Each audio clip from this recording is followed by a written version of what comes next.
Hello guys, आपका मधुर Gupta channel पे बहुत बहुत स्वागत है। तो आज हम पार्ट 2 वेंकटेश के साथ करने वाले हैं। ठीक है, और पहला पार्ट बहुत ही शानदार रहा। ठीक है, और मैंने भी उसको बहुत बार देखा सुना। ठीक है, जो हमने आपस में बातें करी, ठीक है, उनको एनालाइज किया कि हम और क्या बेटर नेक्स्ट पार्ट में किन पॉइंट्स को हम हाईलाइट कर सकते हैं। ठीक है, तो सबसे पहले वेंकटेश, आपका वापिस वंस अगेन स्वागत है मधुर गुप्ता चैनल पे। Thank you. आज हम जिस दिन रिकॉर्डिंग कर रहे हैं, आज इंडिपेंडेंस डे भी है। तो सभी बच्चों को और जो भी इस चैनल को देख रहा है या वीडियो को देखने वाला है, उन सभी को भी स्वतंत्रता दिवस की हार्दिक शुभकामनाएं। और आपको भी Venkatesh, happy independence day. Thank you Madhur ji and thank you all the viewers and happy independence day for all of you. Okay. So जैसा कि मैंने फर्स्ट वीडियो में आप सबको वेंकटेश के बारे में बताया था, एक बार मैं फिर से आपको इस वीडियो में बताना चाहूंगा कि जेई इन्होंने क्रैक किया है। ठीक है, 1580 इनकी रैंक रही है। फिर इन्होंने आईआईटी मद्रास में एडमिशन लिया। ठीक है, मेटलर्जिकल ब्रांच में इन्होंने ब्रांच से इन्होंने बीटेक की पूरी। और उसके बाद इन्होंने एमएस यूनाइटेड स्टेट से करने चले गए। फिर उसके बाद वापस इंडिया आए और 5 साल इन्होंने एक कोचिंग में पढ़ाया। उसके बाद इन्होंने अपनी क्लासेज ओपन करी है श्री रामानुजा के नाम से। ठीक है, तो ये अभी ट्यूटर है ऑनलाइन। ठीक है, ऑनलाइन बच्चों के डाउट सोल्व करते हैं, हर क्लास के 9 to 12, चाहे किसी भी तरीके का आप डाउट लेके आएंगे इनके पास, मैथ से रिलेटेड, मैथ के ये टीचर हैं। ठीक है, तो ये आपके उन डाउट्स को सॉल्व करते हैं। ठीक है, तो हम आगे आपकी जर्नी डिस्कस करने वाले हैं इस वीडियो में। तो आफ्टर जब जेई क्रैक हो गया और उसके बाद जब चॉइस आती है बच्चे के पास, बहुत सारी ब्रांचेज होती हैं, इलेक्ट्रिकल, मैकेनिकल, सीएसई, ये एक्स वाई और जेड। तो उसमें आपने मतलब मेटलर्जिकल ही क्यों चूज किया? ठीक है, आजकल मैं भी देखता हूँ कि सीएस का मतलब पहले से ही बहुत क्रेज रहा है कि यार मेरे को सीएस सबसे पहले बच्चा सोचता है, फिर चलो इलेक्ट्रिकल पे वो जाता है। तो आपके दिमाग में आपका जो थिंकिंग प्रोसेस था वो आप बताना चाहें। यस वेंकटेश। यस, बहुत अच्छा क्वेश्चन है मधुर जी, बट सवाल काफ़ी सिंपल है। 1580 मेरा ओबीसी रैंक था। मेरे को जनरल में 9275 आया था। That was okay. Large enough rank. But तभी भी मुझे भुवनेश्वर आईआईटी में इलेक्ट्रिकल मिल रहा था वैसे तो, okay. Even for that rank. But मैं आईआईटी मद्रास जाना चाहता था क्योंकि मैं कर्नाटिक म्यूजिक भी रिवाइज रिज्यूम करना चाहता था। मुझे मद्रास से थोड़ा अलग ही चाव था। ये एक रीज़न था, तो मैं प्लेस को ज़्यादा प्रेफर किया और एक ओल्ड आईआईटी में जाना प्रेफर किया rather than very new IITs. मेरा भाई ऑलरेडी आईआईटी बॉम्बे में था, तो उसको ऑलरेडी एक आइडिया था कि मेटलर्जी एंड मटेरियल्स ऐसा डिपार्टमेंट है, अच्छा डिपार्टमेंट है। उसमें मेटलर्जी तो हमको लगता है कि केमिस्ट्री का जो मेटलर्जी एक चैप्टर होता है ट्वेल्थ यस क्लास में, yes yes. Extraction, extraction of यही मेटल। होता है एक्चुअली। वो बस एक सेमेस्टर का बस कोर्स, एक कोर्स होता है। आयरन स्टील मेकिंग एक कोर्स हुआ और एक्सट्रैक्टिव मेटलर्जी एक कोर्स हो गया। एटलीस्ट आईआईटी मद्रास में ऐसा था। हम ज़्यादातर मटेरियल साइंस सीखे हैं और इसमें बहुत कुछ फिजिक्स आया है, बहुत कुछ मैकेनिक्स आया है। We have also had corrosion and things, थोड़ा बहुत केमिस्ट्री था, लेकिन stress strain fatigue bending moment ये सब हमने बहुत कुछ मैकेनिकल इंजीनियरिंग रिलेटेड एस्पेक्ट से भी सीखा है। तो ओके। उस टाइम पे सच्ची में मुझे उतना वाकई में पता नहीं था। बट मेरे भाई और मेरा एक और कज़न जो आईआईटी कानपुर में थे, दोनों मैकेनिकल इंजीनियरिंग से, तो दोनों का ही सजेशन था कि मेटा काफ़ी अच्छा ब्रांच है। और उस टाइम पे मैं उस भरोसे में ले लिया था। मुझे वैसे भी मद्रास आईआईटी जाना था, ब्रांच से मुझे कोई पर्टिकुलर लगाव नहीं था। ओके। सो जैसा कि मैं उस तरह ज्वाइन किया, फिर उसके बाद मैं बहुत अच्छे से सिंसियरली लिया था अपने डिपार्टमेंट का जो भी मुझे मिला ब्रांच। उसमें मैं बहुत रुचि के साथ मैंने पढ़ा था, काफ़ी इंटरेस्ट लेके मैं पढ़ा। तो then I really enjoyed that 4 years and मुझे बहुत डेप्थ में मैं सब्जेक्ट भी सीखा हूँ और काफ़ी अवार्ड्स एंड ऑल भी इसी वजह से आए थे कि मैं बहुत इंटरेस्ट लिया था अपने डिपार्टमेंट में। तो मुझे एक्चुअली बहुत अच्छा लगा उसके बाद, जितना कि मैं मास्टर्स के लिए भी जा सका उसी फील्ड में। ओके। सो जैसा कि बहुत सारे बच्चे, ठीक है, को आइडिया नहीं होता है कि किस ब्रांच में क्या, किस ब्रांच में क्या। ठीक है, तो इसी वजह से वेंकटेश, बहुत सारे बच्चे डिसीजन मेकिंग में भी बहुत डिले कर देते हैं। ठीक है। बट आपने जैसे प्लेस को प्रायोरिटी दी कि मेरे को जाना है, क्लियर था माइंड की मुझे जाना है, ठीक है। और फिर उसी ब्रांच में आपने बहुत अच्छा किया, ठीक है, कॉलेज में बहुत अच्छी सीजीपीए से आप पास आउट हुए, और उसी ब्रांच में आपने बहुत अच्छा फोड़ा, एक तरीके से हम बोल सकते हैं, ठीक है। तो उन बच्चों को जो ये जैसा आफ्टर टेंथ हमने बात कर ली थी बायो और मैथ को लेके, ऐसे ही आफ्टर ट्वेल्थ जब बीटेक की बारी आती है तो बहुत सारी ब्रांचें ओपन होती है। तो ये जो बच्चे डिसीजन लेने में बहुत डिले कर देते हैं, तो आप उन बच्चों को क्या सजेस्ट करना चाहेंगे, ठीक है। और आज के टाइम पे और आने वाले टाइम पे किस ब्रांच में आपको आपके पॉइंट ऑफ व्यू से ज्यादा स्कोप देखने को लग रहा है, वो आप बच्चों के साथ शेयर करना चाहें? यस। हाँ, वैसे सर्किटल ब्रांच और नॉन सर्किटल ब्रांच का ये जो डिसीजन है, हम तीन तीन लेवल्स पे बात करेंगे। ओके। इंजीनियरिंग कॉलेजेस को भी हम तीन टाइप्स में बांट सकते हैं, टायर वन, टायर टू और tier three. Sure. Tier three काफ़ी ऐसे कॉलेजेस होते हैं जहाँ आपको बस अ, हर कोई पॉलिटिशियन या जो भी इन्फ्लुएंशियल पर्सन है, वो बस इंजीनियरिंग कॉलेज कुछ खोल दिया और फिर टैक्स फ्री है एजुकेशन, तो एजुकेशन के नाम पे बहुत कुछ जा जा सकता है। उसके उसमें आपको कुछ क्वालिटी एजुकेशन नहीं मिलेगा। वैसा इंजीनियरिंग करना भी फालतू है मेरे ख्याल से। क्योंकि आप इंजीनियरिंग करने के बाद जो 4 साल में आप जितना पैसा डाल रहे हो, आप एफडी में डाल दो तो उतना जितना आपको इंटरेस्ट मिलेगा, 4 साल के बाद अगर आप वैसा नौकरी नहीं ले पा रहे हो जो आपको पे कर सके, कि एटलीस्ट वो 4 साल में आपने जितना इन्वेस्ट किया, आप अगले 4 साल में आप उसे कमा नहीं पाओगे, तो किस बात का वो डिग्री, सीरियसली। तो वो एक बात हो गया। टायर टू थोड़ा अच्छा डिसेंट कॉलेज हो गया, हो जाता है, जो थोड़ा नेम्ड है, उसमें थोड़ा बहुत क्वालिटी अच्छा रहेगा। और tier one like IITs and IISc आते हैं, इवन एनआईटीज आप थोड़ा जोड़ सकते हो between tier one tier two kind of things. So कुछ प्राइवेट यूनिवर्सिटीज भी है, लाइक बिट्स है, थोड़े अच्छे यूनिवर्सिटीज हैं। तो अभी क्या है ना, लैंडस्केप काफ़ी बदल रहा है करिकुलम में। आईआईटीज भी अपडेट हो रहे हैं, वो भी आज नया ब्रांचेस खोल रहे हैं, जैसे मैथ एंड कंप्यूटिंग हो गया ऐसे।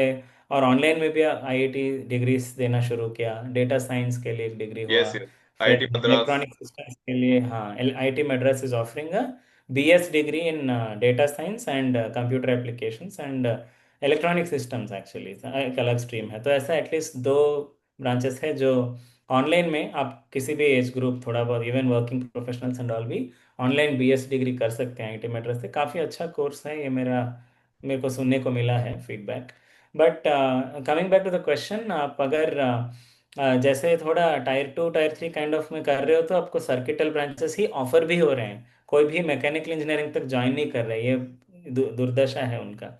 लेकिन उनको वो दुर्दशा नहीं लग रहा है, बिकॉज वो जो पैसे कमा रहे हैं उनको कोई फर्क नहीं पड़ता। वो जितने भी बच्चे कंप्यूटर साइंस पढ़ना चाहते हैं, तो सबके लिए सीएससी का एक ही like ढोंग लगा के बैठ गए। तो वैसा नहीं चलता, इतने सीएससी लोगों की ज़रूरत है, लेकिन वो जो वो 20 साल पुराना जो कंप्यूटर साइंस है ना, उसमें अटके हुए हैं। तो उससे करेक्ट। आपको क्या हो जाता है, बच्चों को जॉब रेडी स्किल्स नहीं हो रहा है। आप जॉब में जाने के बाद ये मत समझा कि आप 4 साल जो इंजीनियरिंग में पढ़ रहे हो उसको लेके आप कोई जॉब निकाल लोगे। एक्चुअली कंपनी आपको क्यों हायर करता है विद अ गुड पैकेज? अगर आप इंटेलिजेंट हो, उनको पता चलता है आईआईटी से एंड ऑल में क्यों इतना सैलरी देता है, because they know that you have cracked the tough exam in the country, and if not world, if at least one of the toughest exam in the country, and that you have some brain, and that he can actually make use of your brain to get his own profit. तो वो आपको train करेगा, वो initially आपको learning period होता है, आप जल्दी से सीख सकते हो, और उसको जो चाहिए, कंपनी को जो चाहिए वो आप करके रखोगे, इसलिए आपको पैसा देता है। आपके 4 साल में जो इंजीनियरिंग डिग्री है उसके लिए कोई पैसे नहीं देने वाला है। ठीक है। तो coming back to the point, अभी अभी आप अगर ब्रांच कैसे चूज करना है, अगर आपको आईआईटी जैसे प्लेस में मिल रहा है और आप पहले से फिक्सेटेड नहीं हो कि मुझे ये ही करना है, तो आप थोड़ा ओपन माइंड के साथ काफ़ी और ब्रांचेस भी एक्सप्लोर कर सकते हैं। बट आपको क्या करना चाहिए अगेन, आपको जो उस ब्रांच में आप जाना चाहते हो, पर्टिकुलर लेटर से आपने जेई दे दिया और आपको एक पर्टिकुलर कॉलेज में एक पर्टिकुलर ब्रांच मिल रहा है, तो आप क्या करो, आप लिंक्डइन उठाओ। लिंक्डइन में जाके आप, फॉर एग्जांपल एक छोटा एग्जांपल लेते हैं, आपको माइनिंग इंजीनियरिंग मिल रहा है आईएसएम धनबाद में, ठीक है।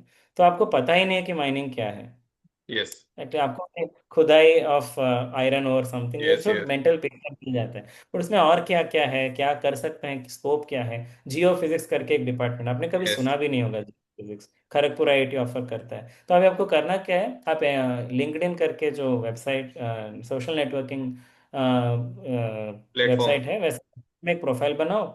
और फिर आप गूगल में ही जाके बीटेक प्लेसमेंट कोऑर्डिनेटर करके दबा के जो भी ब्रांच आप चाहिए, कहाँ भी प्लेसमेंट वो डाल दो। तो आपको प्लेसमेंट कोऑर्डिनेटर और कोर जो भी होते हैं वो एटलीस्ट फाइनल ईयर के बच्चे होते हैं इस टाइप से। या आप आईआईटी खड़गपुर जियो फिजिक्स करके दबा के लिंक्डइन दबा दोगे, आपको चार पांच छह प्रोफाइल तो मिल यस जाएंगे, जिन्होंने अपने प्रोफाइल में आईआईटी धनबाद से, जो भी आईआईटी यस खड़गपुर से जो भी डिग्री आप बात कर रहे हो वो किए हुए हों। तो तब आपको उनके साथ कनेक्शन रिक्वेस्ट करना है। पांच छह लोग में एटलीस्ट एक तो आपको एक्सेप्ट कर यस लेगा। अगर नहीं भी करते तो आपको अपना प्रोफाइल अच्छा बनाना होगा। You can look, right profile like हमें incoming undergraduate looking for advice on college admission, लिख दो, ऐसा लिख के फिर आप भेज दो। तब लोग समझ जाएंगे आप कनेक्ट करना क्यों चाहते हो। तब उनको लगेगा यस अच्छा ठीक है, कुछ गाइडेंस के लिए पूछ रहा है, तो कनेक्ट करेंगे। अब जब कनेक्ट करेंगे अब बात कर लेना। फिर उनसे पूछ लेना कि आप 5 साल पहले जो डिग्री किए हैं उसके बाद आपका प्रॉस्पेक्ट कैसा है। तो हमेशा बड़े लोग के साथ ज़्यादा पूछो। सेकेंड ईयर बच्चों को पूछने से उनको भी कुछ ज़्यादा पता नहीं होता है। आपके इमीडिएट राइट सीनियर्स जो 1 और 2 ईयर्स आपसे अहेड होते हैं, वो ज़्यादा कुछ इन्फॉर्मेशन नहीं दे, हाँ थोड़ा बहुत बता पाएंगे। कल्चरली कैसा है प्लेस, और कितना क्या क्या मिलता है क्या नहीं मिलता है वो सब बता देंगे। मेस में क्या खाना किस दिन मिलता है, अच्छा रहता है कि नहीं मेस, ये सब बता देंगे। लेकिन फ्यूचर करियर एस्पेक्ट्स के बारे में आपको जानना है तो आप जो 4 साल 5 साल पहले ग्रेजुएट हो गया डिपार्टमेंट से, ऐसे लोग से पूछो कि आज वो कर क्या रहे हैं, तो और फ्यूचर में उनके डिपार्टमेंट में स्कोप क्या है, ऐसा बात कर सकते हो। ये यस बहुत अच्छा गाइडलाइन। ये एक हुआ। और टायर 2 टायर 3 में आप जा रहे हो तो प्रैक्टिकली आज जो है, अगर आपको गेट एंड ऑल लिख के अगर एमटेक आईआईटी में जाने का भी ऑप्शन रहेगा तो आप शायद कंसिडर कर सकते हो। रियली अगर पैशन कुछ है उसमें, अदरवाइज आप सर्किटल ब्रांच में सबकी तरह जा सकते हो इन वन सेंस, बिकॉज उसमें थोड़ा बहुत फ्यूचर है। अभी सेमीकंडक्टर्स एंड ऑल में थोड़ा फ्यूचर है। तो मटेरियल साइंस में भी वैसे काफ़ी फ्यूचर है, बट वो थोड़ा डिस्टेंट ही है। मैं उतना भी इम्प्रेस नहीं हूँ। फॉर एग्जांपल मटेरियल साइंस में आप आज आपको स्टार्टअप्स में एक दो कुछ जॉब्स मिलेंगे बैंगलोर में, मुझे भी, मुझे वैसे नहीं मिलेंगे अदरवाइज। लेकिन पर्टिकुलरली जो अगर आप ज़्यादा स्पेशलाइज कर लेते हो, जैसे मैंने हम्म। मास्टर कर रखा है, तो आपको जॉब अपॉर्चुनिटीज काफ़ी नैरो डाउन हो जाते हैं। आपको एक पर्टिकुलर शहर जाके एक पर्टिकुलर लैब में या पर्टिकुलर कंपनी में काम करना पड़ेगा, अगर अच्छी सैलरी मिलेगी। बट अगर आपको उससे सहमति है कि आप घर से दूर जाके वैसा आप कर सकते करके रहना चाहते हैं कोई शहर में, तो आप ठीक है, कर सकते हैं। हैं। मेरा वो प्रायोरिटी नहीं था। मुझे I wanted always place of freedom for my work. तो मैं ऐसा चूज़ किया जिससे मैं खुद का अपना कुछ चला लूँ।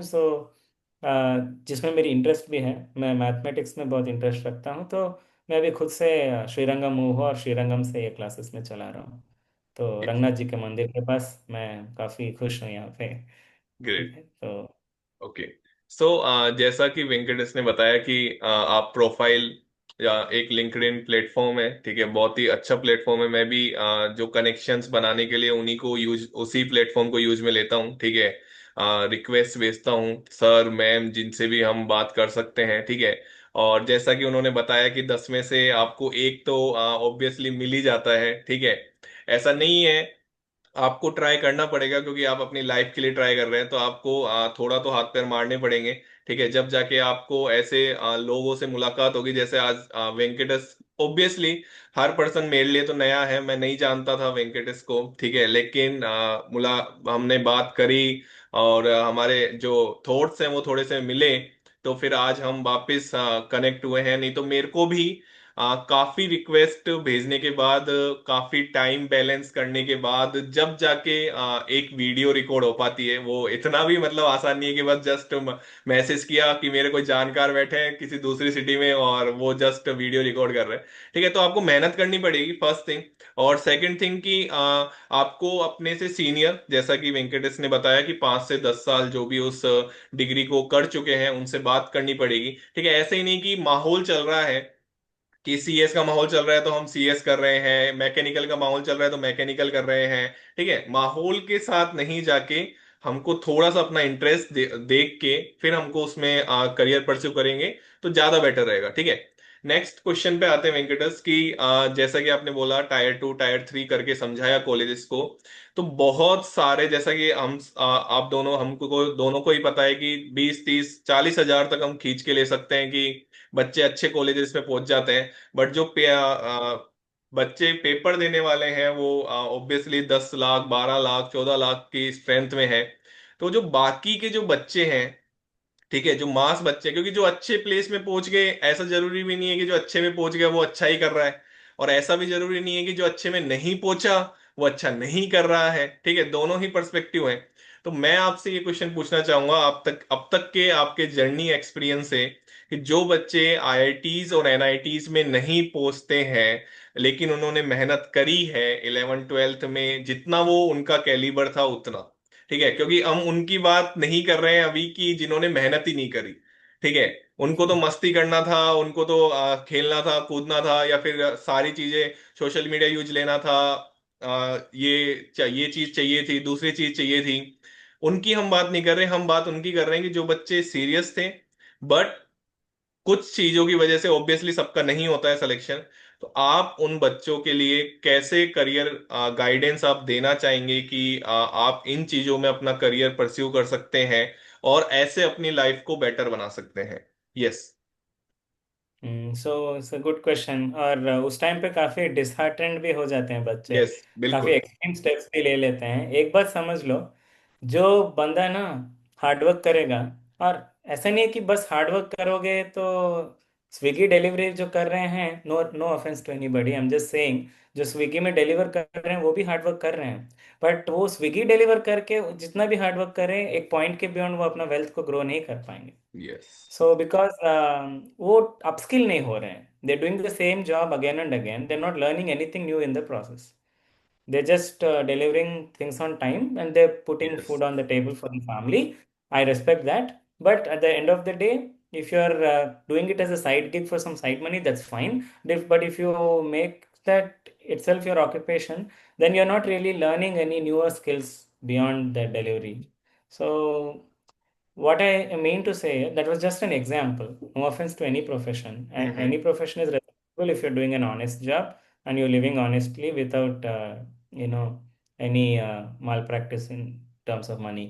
But आपको अगर let's say you're not getting NIT IIT, and it is most of the people, apart from the 30 40,000, there are other students who for whatever reason have not done well. So you have to sit down and evaluate where you went wrong, and don't dwell too much on that also. You think what you can do further. Life में बहुत सारे opportunities मिलते हैं। और एक important point last discussion में भी मैंने कहा था, many times we underestimate what we can do in 10 years and we overestimate what we can do in 1 day or like 1 year or yes. 1 week. Yes. आप ग्रेजुअली अपने आप को improve करने के लिए सोचिए। और आपको हो सकता है कि आपको engineering won't even suit you, तो आपको शायद पता नहीं कि पेरेंट्स सब पढ़ने के लिए फोर्स कर दिए +1 +2, और आपने वो मैथ्स वाला स्ट्रीम ले लिया और आपको पसंद ही नहीं आया वो जर्नी, तो वो अलग बात हो गया। और अगर दो स्टूडेंट्स को वो पसंद आया, सब ठीक था, बट एग्जाम के दिन कुछ हो गया इसलिए हमने अच्छा नहीं किया, तो वैसे केसेस में आप लॉन्ग टर्म ले सकते हो। 1 साल यस। में कुछ जाने वाला नहीं है। अगर आप सच्ची में कॉन्फिडेंट हो कि जैसे मैंने भी लॉन्ग टर्म किया है, बाय द वे, हम्म। मैं एक साल, मैं बोल रहा था ना, +1 +2 में ढंग से मैं पढ़ा नहीं कॉर्पोरेट कॉलेज में। फिर जब मैं 10 महीना अच्छे से ढंग से जब बैठ के मन शांत मन से पढ़ा, उस टाइम पे मैं एक पर्पस के साथ पढ़ा, तभी मुझे भगवत गीता और भागवतम का भी ज्ञान प्राप्त हो रहा था पैरेलली। उसके वजह से भी मेरा मन बहुत शांत हो गया, और तब मैं डीपली इवैल्यूएट किया कि मैं बस 4 साल से तो जेई की तैयारी कर रहा था, लेकिन वो मैं थोड़ा कैजुअली बिकॉज भैया कर रहा था किसी लेवल पे, मैं भी थोड़ा थोड़ा प्रिपेयर हो रहा था, लेकिन वो मेरा गोल वो कभी नहीं था। बट मैं हम्म। फिर सोचा मैं यार कर क्या रहा हूँ, तो अगर मैं ढंग से करूँ फिर कुछ मिलेगा, तो मैं ढंग से करके देख लेता हूँ, अगर नहीं मिला नहीं मिलेगा। नहीं बट मिलेगा। तब then I did that long term quite seriously. तब अच्छे से जब किया शांत मन से और विदाउट मच एंजाइटी, अच्छे से I could make it through IIT, right? So not that even if you don't make it, then you should learn that जो कॉन्सेप्ट्स आप ढंग से पढ़ रहे हो, तो वो मैथ्स फिजिक्स केमिस्ट्री हो जो भी हो, मैथ्स पर्टिकुलरली, जैसे आप कॉन्सेप्ट सीख रहे हो वो आपको इंजीनियरिंग में भी फिर काम आएगा, डिफरेंशियल यस। इक्वेशन करना पड़ेगा, कैलकुलस सीखना पड़ेगा। तो अगर आप इंजीनियरिंग साइड जा रहे हो तो वो कुछ वेस्ट नहीं हो जाएगा। अगर आपने हार्डवर्क कर ली, आपको जेई की सीट नहीं मिली, और आई मीन मेंस या एडवांस में थ्रू आपको सीट नहीं मिला, तो आप डिस्करेज ना हो जाए। आपको जो नॉलेज है वो रहेगा, फ्यूचर में भी अगर उसी फील्ड में परस्यू करोगे तो वो कहीं ना कहीं यूज फिर करोगे, और वो ओवरऑल आपका नॉलेज बेस में रहेगा। हाँ, अगर आप कुछ कंप्लीटली रेडिकली डिफरेंट थिंग करते हो professionally, then that may not be useful also, ऐसा भी हो सकता है। बट इन मोस्ट केसेस आपको जब इंजीनियरिंग कॉलेज, कोई भी कॉलेज से आप कर रहे हो, +1 +2 में आपको जो भी कॉन्सेप्ट्स पढ़े हो, इनफैक्ट उसी के ऊपर बहुत कुछ एक्सटेंड होता है इंजीनियरिंग में। उस इवन इंजीनियरिंग और बाद में जॉब में भी sometimes you go back to very fundamental concepts of physics and all, for mechanical engineering kind of roles and things, electrical engineer से सब जो करते हैं, आपको +1 +2 के फिजिक्स में एक पर्टिकुलर टॉपिक में डेप्थ में जाके यस। वो कैटर कर रहा होता है वो कंपनी, उस टाइप्स में होता है। तो आपको वो बेसिक नॉलेज है वो फॉर इंजीनियरिंग करियर, तो वो रह सकता है। और इसीलिए आप जो भी कॉलेज ज्वाइन करेंगे, आप ये आजकल के ज़माने में आपको रिसोर्सेज की कोई कमी नहीं है। यस। कोर्सेरा है, ऐसे प्लेटफॉर्म्स हैं जहाँ पे आप ऑनलाइन कोर्सेज करके एक आइडिया पा सकते हो, और एमटेक में आप अच्छे कॉलेज में जा सकते हो अगर आप करना चाहते हो, ये एक बात है। या पीएचडी के लिए जा सकते हो, बट अगेन वहाँ पे भी इंडिया में लाइक ग्रेड स्कॉलर्स के लिए उतना रेस्पेक्ट नहीं है। ये सब इंटरनल प्रॉब्लम्स है, ये सब आप इसका विचार कीजिए। नहीं बोल रहा हूँ कि, ये नहीं बोल रहा हूँ कि ये सब वहाँ पे रोजी है, no, even there are some issues in academia in India also. But हाँ, अगर मास आई एम टेक या कुछ करके, I have seen many people who did not go through IIT NIT, but then they may have gone to maybe an NIT or IIT in MTech, and then they applied for PhD abroad, and now they're doing a postdoc abroad. Or maybe if they've done a PhD in India, they're doing a postdoc abroad, and then they're accepting a position abroad, and foreign भी, US में भी settle होने वाले लोग ऐसे भी हैं। तो या NIT IIT will give you a push ahead, keep you a little ahead, but it is not necessary that आप सक्सेस हो ही नहीं पाओगे, तो ऐसा कभी मत सोचना। ऐसा भी हो सकता है कि you are not made for it, maybe you should look up for something else that you good at. तो अगर वो आप टाइम देंगे तो आपको पता चलेगा। अगर बिल्कुल। मुझे ही पता होता कि मैं मैथ्स में इतना इंटरेस्ट लूंगा, तो मुझे जब मेटलर्जी एंड मटेरियल्स डिपार्टमेंट आ रहा था, मैं वो रैंकिंग के हिसाब से ले लिया था आईआईटी मद्रास में, मुझे वो मिल रहा था, मैं ले लिया, और मैं अच्छे से पढ़ा, और मुझे कोई रिग्रेट नहीं है। It was a very good journey of 4 + 2 years। But मुझे मैथ्स सच में पसंद अभी है, और मैं मैथ्स के फील्ड में हूँ। मुझे ये सच में पहले ही पता हो तो मैं एमएससी मैथ्स या यस। मैथमेटिक्स में ही लेता ना, आईआईटी में मेटलर्जी क्यों लेता। तो बिल्कुल। ऐसे regret कभी होने की ज़रूरत नहीं है, इट्स ऑलवेज अ जर्नी। और जर्नी में आप देख लो कि आप कहाँ जा रहे हो, एंड क्या सीख रहे हो उस टाइम पे, और इवेल्युएट करो कि अगर 5 साल टाइम है आपके पास, आप क्या कर सकते हो। आप अपने आप का, अपने मोर इन्फॉर्मेशन के साथ आपके थिंग्स बदलेंगे। आप आज जो सोच रहे हो ये 5 साल बाद नहीं पर सोचने नहीं वाले हो। सोचोगे। हाँ, यस। बहुत थिंग्स चेंज होते रहेगा। तो nothing, the only change, the only constant in life is change.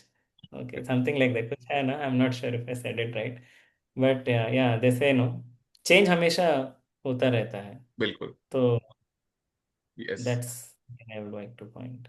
Okay. So जैसा कि वेंकटेश ने बताया कि मतलब ऐसा कुछ फिक्स नहीं है, ठीक है, कि उनको भी अगर आइडिया होता, मेरे को भी पता नहीं था कि मेरे को तो बिल्कुल आइडिया नहीं था, ठीक है, कि मैं टीचर बन पाऊंगा, क्योंकि मेरे को तो पढ़ना भी अच्छा नहीं लगता था, ठीक है। मैं अगर 8 9 10 की बात करूं, ठीक है, रियल थिंग यही है। मैं भी मेरे जिन बच्चों को मैं पढ़ाता हूँ, इवन 10th 11th 12th का, तो मैं भी कई बार बोलता हूँ कि आज जो तुमको अच्छा नहीं लग रहा है, ऐसा जरूरी नहीं है कि तुमको लाइफ में आगे वो चीज तुम परस्यू नहीं कर पाओगे, ठीक है। या आईआईटीज एनआईटीज या इंजीनियरिंग में तुम्हारा नहीं हो रहा है तो तुम मतलब बहुत सारे बच्चे आज की डेट में आ, मतलब ये माहौल था कुछ टाइम पहले, ठीक है, कि हताश हो जाते हैं, परेशान होते हैं, छोटी छोटी चीजों में उनके टेस्ट में नंबर नहीं आ रहे होते हैं कोचिंग्स के, ठीक है। तो उनको वो बहुत परेशान हो जाते हैं। तो जैसा कि वेंकटेश ने बताया कि नॉट ये एक केवल इतनी सी बात नहीं है, ठीक है, कि केवल आप जेई ही आपकी जर्नी है, ठीक है। तो आपको कुछ नहीं पता होता, बट डिसीजन हमको लाइफ में लेने होते हैं और उससे आगे बढ़ना होता है। तो नेक्स्ट हम अगर क्वेश्चन पे आते हैं, तो जैसा बहुत बड़ा मास आईआईटीज और एनआईटीज में नहीं पहुंचता है, और जैसा जो आज आपने बताया कि जो 5 साल पहले हमारी थिंकिंग है वो 5 साल बाद नहीं होगी, ठीक है। आज इंजीनियरिंग करने के बाद भी बहुत टायर 3 टायर 2 कॉलेजेस से तो आईआईटी जैसा क्या अलग प्रोवाइड करवाता है वेंकटेश की, मतलब जैसा कि आपने कंपनी के थ्रू बताया था कि वो जस्ट आपको पिकअप कर रहे हैं, तो जो टायर 2 टायर 3 में पढ़ते हैं बच्चे, वो क्या किस थिंकिंग के अकॉर्डिंग अपने आप को आगे बढ़ा सकते हैं, क्या मोटिवेशन हो सकता है उनके लिए कि उनको आगे जाके 4 साल बाद compete करना है आईआईटीज वाले स्टूडेंट से, कि जो कंपनी ऑब्वियसली आईआईटीज को प्रिफर करती है, तो उन बच्चों को आप क्या कहना चाहेंगे? हाँ, अभी ऐसा भी है कि लोग डिग्री को भी, डिग्री से भी, डिग्री और कॉलेज डिग्री के से पार होकर Yes. अपने स्किल्स के लिए लोग हायर कर रहे हैं, ये बात है। आजकल काफी ऐसा हायरिंग भी चल रहा है। बट तभी भी आज भी कॉलेज डिग्री का एक वैल्यू है, तो IIT and all get well paid and hired better.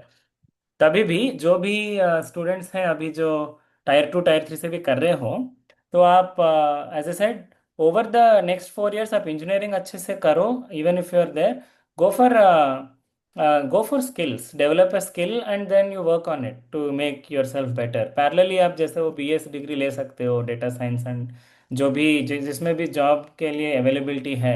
ये मत समझो कि डिग्री कर लिया तो मुझे जॉब मिलनी चाहिए, यस। ऐसा कोई नहीं देता है। आप कोई प्रॉब्लम सॉल्व कर रहे हो किसी का, तो आप आपको लेंगे लोग। और ऐसे भी हो सकते हैं आप खुद कुछ कुछ प्रॉब्लम आइडेंटिफाई करके आप सॉल्व करो, तो then you are solving something, people who want to have that problem solve will be willing to pay you, right? So आपको ये आइडेंटिफाई करना पड़ेगा कि ऐसा क्या प्रॉब्लम है जो मैं सॉल्व कर सकता हूँ मेरे स्किल सेट के साथ, या जो स्किल सेट में डेवलप करके कर सकूँ।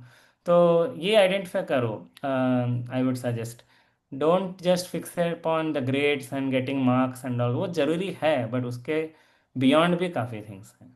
ठीक है, तो बिल्कुल। 4 साल is a good time, 4 years is a good amount of time. आप अगर ढंग से प्लान कर लोगे, तो अगर आपको आईआईटी एनआईटी नहीं भी मिला, आप कोई टायर 2 टायर 3 इंजीनियरिंग कॉलेज से भी कर रहे हो, तो आपको बहुत टाइम मिलेगा एट हैंड। स्पेशली वैसे कॉलेजेस में जहाँ पे लोग जितना पढ़ते भी नहीं है। और आप ये मत समझो कि आईआईटी में लोग बहुत पढ़ लेते हैं, ऐसा नहीं होता है।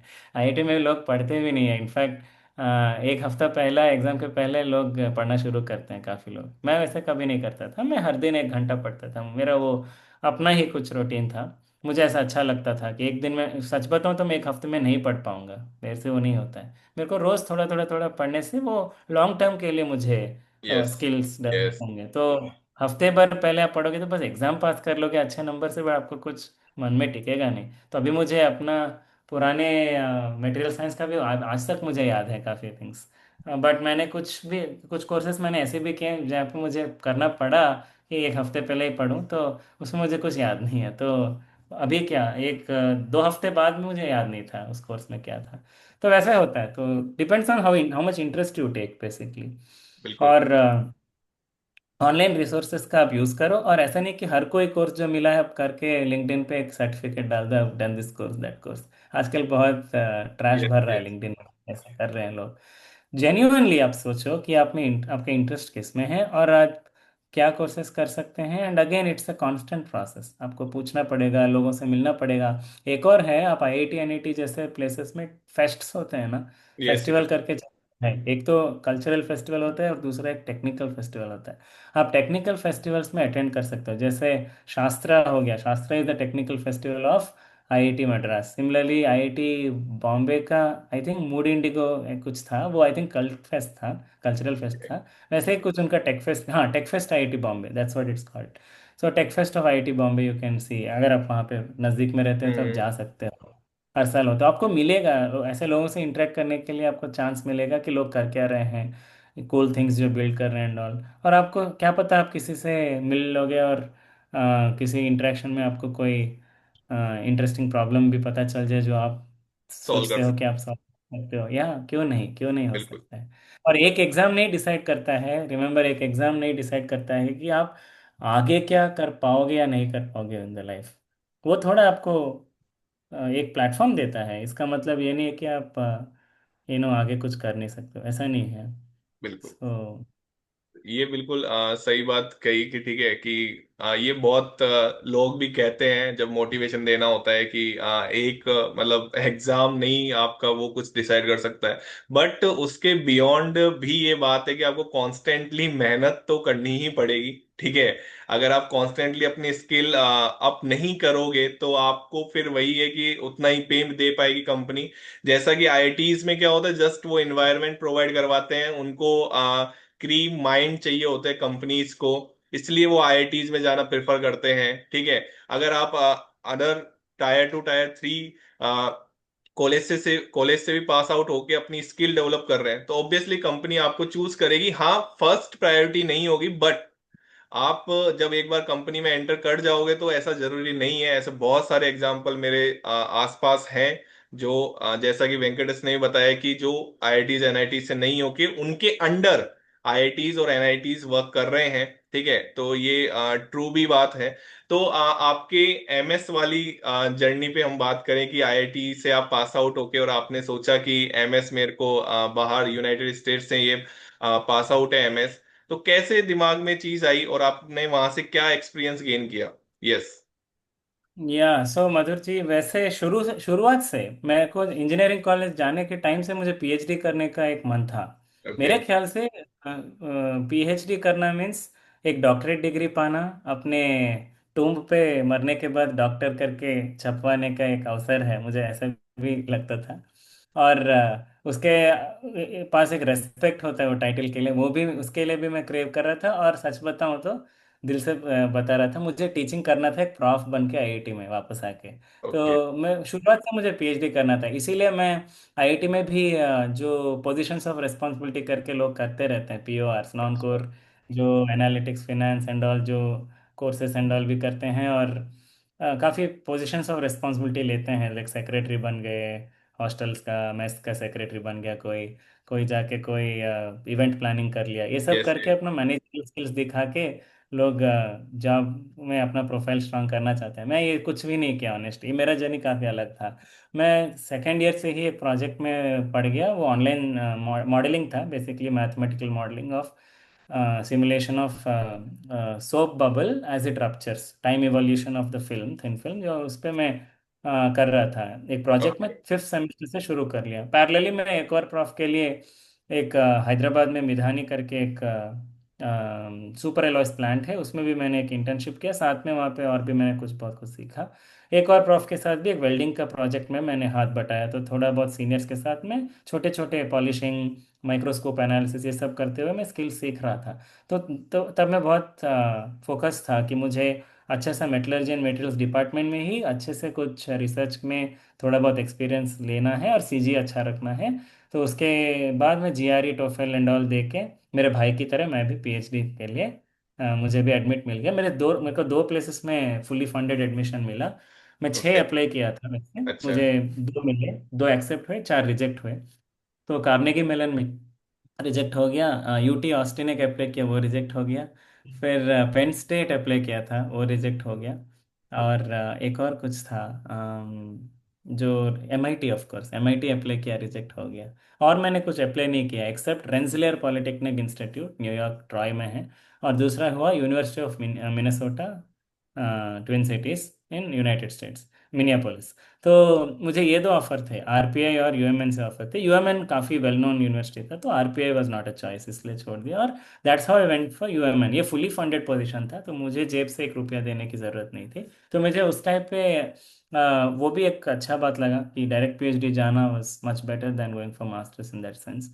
तो बट मैं तहे दिल से वो मास्टर्स में कंप्लीट किया दोनों।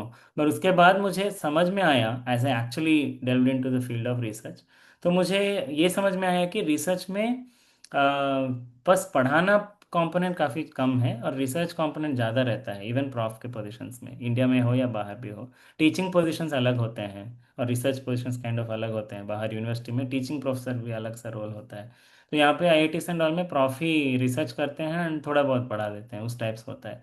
मोस्टली पीपल अपने से खुद से पढ़ते हैं, मोस्ट पीपल। हम्म। सो ऐसा नहीं कि प्रॉफ ने कुछ पढ़ा दिया वही आप रट के एग्जाम में डाल दो, ऐसा नहीं होता है। आईआईटी का पेपर्स जैसे वो भी एक क्वेश्चन, आपका आईआईटी कैसा डिफरेंट हो है अलग से, यस। आईआईटी इसलिए डिफरेंट बिकॉज इनोवेटिव पीपल आते हैं, और आईआईटी में आपको जो नेटवर्क है ना, उससे आप बहुत कुछ सीखते हो। बहुत कुछ आपके सीखते जो हैं। एंड ऑल, हाँ।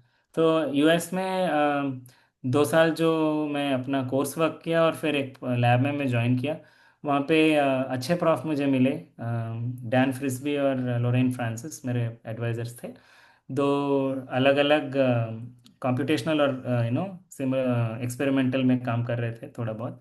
तो उसका इंटरसेक्शन में मैं भी किया। एक थर्ड प्रोफेसर भी थे, Satish, who was doing the computational part. तो इन तीनों के एक ग्रुप प्रोजेक्ट था इन तीनों का। उस प्रोजेक्ट में एक पार्ट में लिया था। तो उस टाइम पे मेरे को काफ़ी वो डिफ़िकल्ट लगा रिसर्च। और जब मैं कोविड टाइम पे फिर वापस आ गया, तो उस टाइम पे मैं ऑनलाइन टीचिंग शुरू किया, और मुझे बहुत ही भा गया। तो वो मैं कंटिन्यू करते करते मुझे समझ में आया कि this is exactly what I wanted. और 25 ईयर्स मुझे लगा to realise that this is मेरा फाइनली ड्रीम टीचिंग था, not to be a not to do research. Because prof बनने का उद्देश्य भी पढ़ाना ही तो था। तो मुझे यस। लगा फिर मैथ्स बहुत अच्छा लगता है, और मैं गुड भी हूँ मैथ्स में। तो क्यों ना मैं मैथ्स जेई के लिए पढ़ाऊँ। तो ये वाला एक्सपीरियंस मुझे धीरे धीरे 5 महीने वाला एक्सपीरियंस मुझे 5 साल तक ले आया। और आज मैं Shri Ramanuja IIT math classes काफ़ी सक्सेसफुली चला रहा हूँ। काफ़ी खुश हूँ, और बच्चे भी काफ़ी खुश हैं इससे। तो ये है मेरी बहुत। जर्नी यूएस के बाद से अब तक। बिल्कुल मतलब जैसा बोलते हैं ना कि डिसाइड कुछ भी नहीं होता है, ठीक है। हम एग्जाम्पल देते हैं, हम खुद का भी एग्जाम्पल देते हैं, हम हमारे फ्रेंड्स का भी एग्जाम्पल देते हैं कि जो कुछ डिसाइडेड नहीं है लाइफ में। आज हो सकता है कि ये मैथ टीचर है, हो जो इनका सपना था जो बहुत पहले की, जैसे कि ये म्यूजिक भी सीख ही रहे हैं साथ के साथ, ठीक है। तो जर्नी कहाँ से कहाँ आपको ले जाएगी। कोई बच्चा आईआईटी मद्रास से यूएस, यूएस से वापस इंडिया, ठीक है, और वापस कोचिंग क्लासेस चला रहा है। तो आप इनकी जर्नी से ये सीख सकते हैं कि कुछ भी फिक्स नहीं होता है, बट कॉन्टिन्यूअसली ये अपने पाथ में लगे रहे, ठीक है। इन्होंने पूरा मेटलर्जिकल मिली तो मेटलर्जिकल को ही बहुत अच्छे से किया, देन उसमें ही लेकिन इनको समझ में आ गया कि हाँ मेरे लिए ये पाथ आगे अब सही नहीं है, मेरे को इसी टीचिंग फील्ड में ही आगे बढ़ना है, ठीक है। तो आप इनकी जर्नी, इनके एक्सपीरियंस से, और मैथ के रिलेटेड आपको कोई भी चीज का डाउट हो जेई की प्रिपरेशन में, तो आप आराम से कमेंट सेक्शन में, मैं इनका जो गूगल फॉर्म है उसको मैं डिस्क्रिप्शन में दे दूंगा, आप उसको फिल करिए, इनसे 1-to-1 इंटरेक्शन करिए, और जितनी भी आपकी मैथ की प्रॉब्लम्स हैं उनको आप वेंकटेश के साथ मिलके सॉल्व कर सकते हैं। और बहुत ही अच्छी क्लासेस ये चला रहे हैं, ठीक है। So thank you so much Venkatesh, ठीक है। आपने अपना बहुत इम्पोर्टेंट टाइम दिया, ठीक है। और आई होप कि ये वीडियो भी काफी अच्छा रहेगा बच्चों को फ्यूचर गाइडेंस के लिए। Thank you so much once again. Pleasure is mine. Thank you very much, Madhur ji. Great speaking to you today. Thank you.